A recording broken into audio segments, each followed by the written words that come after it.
En ce 8 mars, Journée internationale des droits des femmes, j'aimerais souligner qu'il ne s'agit pas uniquement de créer ou de participer à un événement pour surfer sur la vague.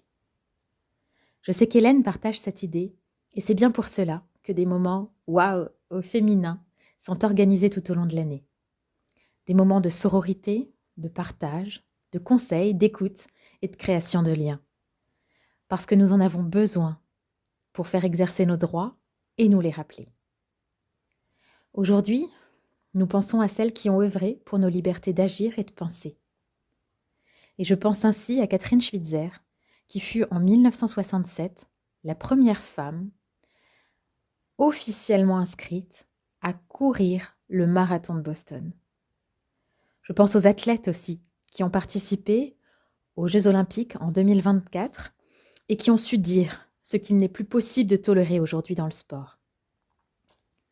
Je pense aussi à toutes celles qui ne peuvent pas pratiquer une activité, par manque de moyens, par épuisement, ou parce que le contexte politique dans lequel elles évoluent ne leur permet pas. Et je pense à vous aujourd'hui, réunis pour ce beau moment où vous pouvez chacune célébrer vos petites victoires du quotidien qui nous aident à maintenir notre liberté individuelle et collective. Hélène m'a demandé il y a quelques jours, est-ce qu'il y a un endroit qui représente la femme à Strasbourg et que tu adores ? Une question d'Hélène, un peu comme toutes les autres, jamais posée comme ça par hasard. Un endroit à Strasbourg. Et presque immédiatement, la cathédrale, forcément. Celle qui me donne le sentiment, en la regardant, que tout est possible de par son histoire incroyable. Celle qui me rappelle aussi que dans la vie on peut reposer sur des pilotis, mais tenir debout, fière et belle. Nos droits reposent eux aussi sur des pilotis, un peu instables.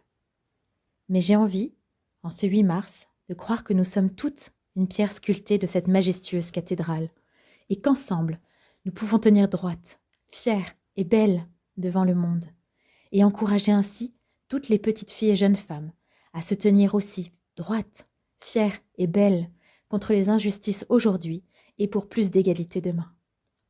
Merci à toutes, passez un merveilleux 8 mars, soyez fiers de vous, fiers de votre run ou de votre marche rapide, fiers de vos engagements au quotidien, et ensemble continuons.